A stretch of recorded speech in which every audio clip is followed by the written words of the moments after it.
Om Swastiastu. Selamat berjumpa kembali anak-anak pada pembelajaran IPA kali ini. Kita masih membahas tentang sistem rangka, di mana kali ini Ibu akan mengulas sedikit tentang otot ya. Mungkin di antara kalian sudah sering memakan daging ya, atau daging sapi misalnya. Nah, sebenarnya daging itu adalah otot ya anak-anak ya. Di mana otot itu sebenarnya adalah kumpulan dari jaringan-jaringan otot yang berasal dari sel-sel otot. Nah, sel-sel otot ini bergabung membentuk serabut otot. Nah, serabut-serabut otot ini dilapisi oleh selaput otot yang disebut dengan sarkolema. Seperti tampak pada gambar ini, setiap serabut otot ini berkumpul kemudian dibungkus oleh sarkolema. Nah, gabungan dari serabut-serabut otot ini membentuklah yang disebut dengan berkas otot. Nah, kemudian gabungan dari berkas-berkas otot ini disebut daging atau otot. Jadi otot itu dibungkus oleh sarung otot yang disebut dengan fascia seperti ini ya anak-anak ya. Ini paling luar ini disebut sarung otot atau fascia. Nah, tubuh manusia sebenarnya terbentuk lebih dari 640 otot rangka yang berbeda-beda. Jadi otot-otot tersebut ujungnya itu melekat pada tulang yang disebut dengan tendon atau urat otot. Mungkin kalian pernah melihat tapi tidak memperhatikan. Ya, sekarang kalau sudah tahu, kalian nanti kalau melihat tulang ada dagingnya, kalian perhatikan ujung-ujung daging itu atau ujung otot itu ada yang namanya tendon, yaitu otot yang melekat pada tulang. Nah, jadi ujung daging atau ujung otot pasti melekat pada tulang sehingga nanti tulang itu dapat digerakkan. Nah, tendon ini bersifat kuat dan kenyal karena disusun oleh jaringan ikat. Nah, tendon yang melekat pada tulang yang bergerak itu disebut inersio, sedangkan tendon yang melekat pada tulang yang tidak bergerak disebut dengan irigo. Jadi otot ini mampu berkontraksi dengan cara mengembang dan mengempis. Akibatnya otot dapat menggerakkan rangka sehingga otot disebut juga dengan alat gerak aktif. Nah, kita lihat macam-macam otot. Apa saja sih macam-macam otot itu sebenarnya? Berdasarkan atas sel-sel penyusunnya, otot dikelompokkan menjadi 3 macam. Yang pertama adalah otot lurik. Nah, kita lihat struktur otot lurik pada gambar yang Ibu sajikan di sini. Kenapa disebut otot lurik? Karena bentuknya atau bentuknya melintang ya. Kemudian ada lurik-lurik atau kalau dilihat di mikroskop itu ada bagian gelap, bagian terang, bagian gelap, bagian terang. Nah, sehingga otot ini disebut juga otot lurik atau disebut juga otot serat lintang atau juga disebut dengan otot rangka karena otot ini melekat pada rangka dan menggerakkan rangka kita. Nah, ciri-cirinya berbentuk lurik-lurik, kemudian sel penyusunnya tuh berbentuk serabut yang bagian tepinya mengandung inti. Jadi di tepi ini yang bagian-bagian gelap ini ya adalah inti sel yang dalam satu sel ini terdiri dari banyak inti atau lebih dari satu inti. Kemudian cara kerjanya adalah secara sadar atau sesuai dengan perintah otak kita atau sesuai dengan perintah. Kemudian disebut juga otot sadar atau volunteer.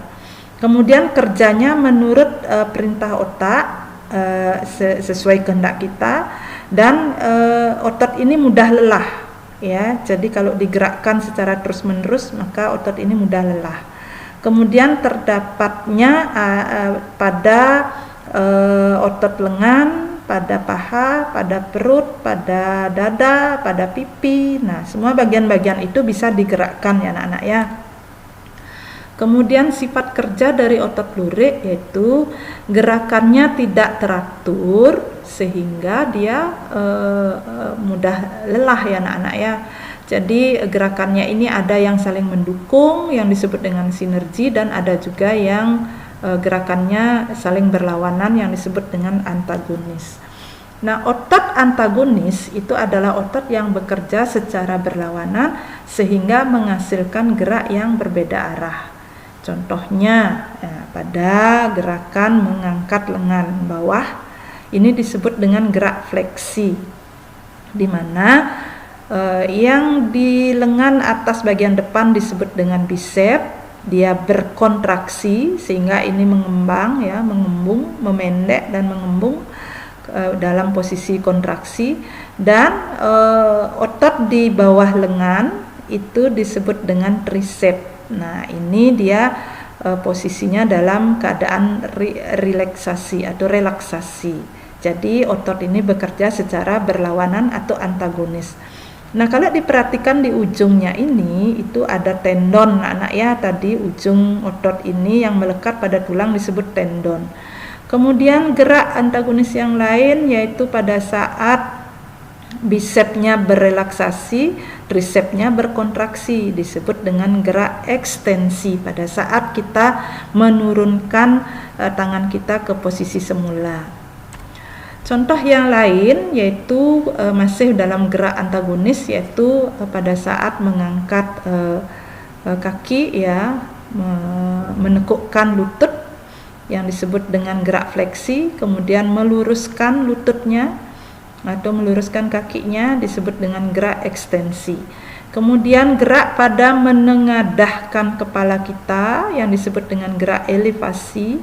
Kemudian gerak menundukkan atau menurunkan kepala kita disebut dengan gerak depresi. Contoh yang lain di gerak atau otot antagonis ini adalah gerak aduksi dan gerak abduksi. Nah, gerak abduksi itu pakai B anak-anak, ini bedanya, ini pakai B, yang ini pakai D. Ini gerak abduksi ini adalah gerak menjauhi badan atau tangannya menjauhi badan. Sedangkan gerak aduksi yaitu gerak tangan mendekati badan. Contoh yang lain juga pada saat kita berenang anak-anak ya. Jadi posisi tangannya menjauhi badan dan mendekati badan. Kemudian contoh yang lain yaitu gerak menelungkupkan tangan atau menelungkupkan telapak tangan yang disebut dengan pronasi, gerak pronasi. Sedangkan menengadahkan telapak tangan disebut gerak supinasi. Nah, contoh gerak sinergi atau otot sinergi.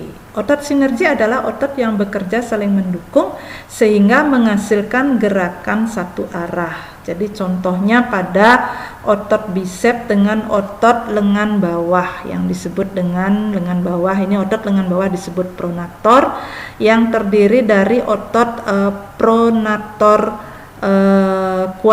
quadratus dan otot pronator teres yang bersama-sama berkontraksi ke satu arah sehingga lengan bawah dapat digerakkan memutar ya anak-anak ya, memutar ya, tapi dalam posisi lurus. Kemudian pada saat kita memutar kepala kita ke kanan atau ke kiri. Nah, di sini kan ada tulang atlas ya anak-anak yang memutar kepala kita atau tengkorak kita ke kanan dan ke kiri. Ini adalah gerakan otot yang secara sinergi atau saling mendukung. Contoh yang lain, nah di pada tulang-tulang rusuk kita juga ada otot di ujung-ujung tulang ini, ada tendon juga ya anak-anak ya. Nah, pada saat kita menarik nafas, yaitu pada saat rongga dada kita mengembang dan mengempis. Nah, di sana juga ada otot yang menggerakkan sehingga dada kita bisa mengembang pada saat menarik nafas dan mengempis pada saat kita mengembuskan nafas ya. Jadi ada relaksasi dan kontraksi juga di sana. Nah, kemudian otot yang kedua yaitu tadi yang pertama adalah otot lurik, sekarang otot polos. Nah, bagaimana bedanya dengan otot lurik? Kita lihat bentuknya ya, ini satu sel ya, bentuknya tadi jauh berbeda. Kalau tadi berbentuknya berserat ya disebut dengan serat lintang dan berlurik-lurik. Kalau ini bentuknya seperti gelendong ya anak-anak ya, ujungnya runcing, kedua ujungnya runcing, di tengahnya membesar, disebut dengan berbentuk gelendong. Di dalamnya ada inti dan intinya hanya satu anak-anak. Kita lihat ciri-cirinya. Yang pertama berbentuk gelendong dengan kedua ujungnya meruncing, bagian tengah membesar. Kemudian disebut otot dalam karena bekerja pada saluran pencernaan, kemudian saluran pembuluh darah, saluran kelamin, saluran ekskresi. Jadi otot ini bekerja pada organ dalam-dalam kita ya, pada organ tubuh kita bagian dalam. Kemudian hanya memiliki satu inti yang terletak di tengah. Ingat, hanya satu inti. Kemudian bekerja di luar kesadaran kita. Disebut juga otot tidak sadar atau involuntar. Ya, beda dengan otot lurik. Kalau otot lurik itu bekerja sesuai dengan kehendak kita. Kemudian bekerjanya lambat, teratur dan tidak cepat lelah. Ini kebalikan dari otot lurik. Kemudian otot jantung bagaimana? Nah, kita lihat strukturnya. Otot jantung ini sangat istimewa karena dia bentuknya mirip seperti otot lurik, tetapi dia bercabang. Nah, tapi cara kerjanya seperti otot polos. Kita lihat ciri-cirinya. Yang pertama, tersusun dari sel-sel yang mirip dengan otot lurik, kemudian bercabang, mempunyai banyak inti yang terletak di tengah serabut, gerakannya teratur, tidak cepat lelah, bekerja di luar kesadaran kita, disebut dengan involuntar, kemudian dipengaruhi oleh saraf otonom. Otot istimewa ya disebut dengan otot istimewa karena bekerja seperti otot polos tetapi berbentuk lurik. Contohnya otot jantung ini bekerja seumur hidup kita.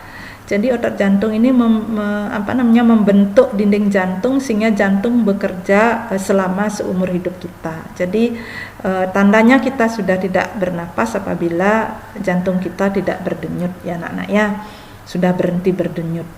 Kemudian apa yang dimaksud dengan saraf otonom? Saraf otonom adalah saraf yang bertanggung jawab untuk mengatur kerja organ tubuh yang dapat beroperasi secara otomatis tanpa disadari oleh kita. Sistem saraf ini dikendalikan oleh tindakan refleks melalui batang otak ke organ sumsum tulang belakang. Nah, kalau kita lihat secara keseluruhan perbedaan dari struktur otot-otot tadi, yang pertama ini ada otot polos, otot lurik, otot jantung. Nah, bisa kalian bedakan ya dari kalian melihat gambar yang ada di sini. Kalau otot jantung ini bercabang. Ingat anak, bercabang mirip dengan otot lurik tapi bercabang. Kemudian otot polos hanya memiliki satu inti di tengah ya, di dalam. Bagaimana cara kerja otot? Nah, pada saat berkontraksi, otot itu menegang dan memendek. Bagian tengahnya mengembung sehingga otot itu tampak membesar. Jadi otot itu besar, pendek dan keras pada saat berkontraksi. Pada saat relaksasi kebalikannya. Jadi otot itu mengenur dan memanjang ya. Jadi otot mempunyai kekenyalan tertentu yang disebut dengan tonus. Bila otot berkontraksi, maka tonus membesar sehingga sampai mencapai maksimum. Nah, tonus yang selalu mencapai maksimum terus-menerus itu disebut dengan tetanus atau kejang. Jadi, usahakan otot kalian tidak mudah lelah. Jadi, kalau kalian menggerakkan atau berolahraga, itu perlu diperhatikan kapan kapan kalian harus beristirahat. Jadi, tidak perlu diforsir sehingga nanti akan mengalami kram atau kejang ya, kejang pada otot. Kita lihat gangguan yang terjadi pada otot. Nah, apa saja macam-macam gangguan yang ada pada otot? Yang pertama ada atrofi, yaitu keadaan otot mengecil sehingga menghilangkan kemampuannya untuk berkontraksi. Kemudian hipertrofi, yaitu otot menjadi kuat dan besar karena otot dilatih secara berlebihan. Ini contohnya pada binaragawan itu ya. Nah itu juga itu kalau dilihat dipandang kurang bagus ya anak-anak ya. Jadi ototnya terlalu diforsir atau dilatih terus-menerus sehingga bentuknya menjadi hiper gitu ya, disebut dengan hipertrofi. Kemudian ada juga gangguan kaku leher atau stiff, di mana keadaan leher terasa kaku dan sakit. Hal ini dapat disebabkan karena bisa salah tidur, bisa salah gerak, dan lain-lain, sehingga terjadi peradangan pada otot. Ya, peradangan ini terjadi pada otot trapesius leher. Kemudian distrofi otot, yaitu penyakit otot kronis yang dialami sejak anak-anak. Biasanya ini penyakit keturunan anak ya. Kemudian ada hernia abdominalis, ini biasanya terjadi pada usia lanjut ya, yaitu sobeknya otot pada dinding perut yang mengakibatkan usus melorot ke bawah. Ini perlu penanganan operasi atau tindakan operasi biasanya untuk memperbaiki keadaan semula supaya ususnya tidak melorot ke bawah. Kemudian ada kram atau kejang otot. Ini dapat disebabkan oleh kadar natrium darah yang menurun, juga dapat disebabkan oleh kelelahan atau kelelahan otot. Kemudian bisa juga disebabkan oleh infeksi karena bakteri Clostridium tetani. Nah, itu anak-anak gangguan-gangguan yang terjadi pada otot. Nah, dengan mempelajari bagaimana ciri-ciri otot, macam-macam otot dan cara kerja otot, maka kalian bisa menjaga otot-otot kalian supaya tidak mudah lelah, ya, tidak terjadi kejang atau kram pada otot dan tidak mengalami gangguan-gangguan pada otot kalian. Nah, semoga apa yang Ibu jelaskan tadi sangat bermanfaat buat kalian, dan ingat setelah kalian menyimak video ini nanti kalian tes diri kalian dengan menjawab soal yang Ibu akan berikan melalui Google Formulir. Nah, itu materi dari Ibu kali ini, dan kita sampai jumpa pada materi selanjutnya, yaitu masih gerak pada makhluk hidup tetapi pada tumbuhan dan hewan ya. Nah, sekian dari Ibu. Terima kasih sudah menyimak video dari Ibu. Ibu akhiri dengan Paramasanti. Om Santi Santi Santi Om.